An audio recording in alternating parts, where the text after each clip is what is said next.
Magandang umaga po sa ating lahat. Ngayong araw na ito ay talagang not feeling na medyo puyat po ako.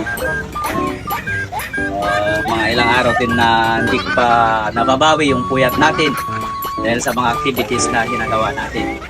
Ayan, kaya inaantok pa ako guys, kaya kunin ko muna yung araw at ilalagay ko sa paglalagyan ko dito.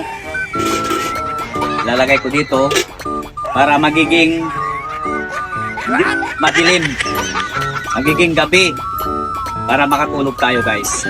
Ayan, tara guys, samahan nyo ako.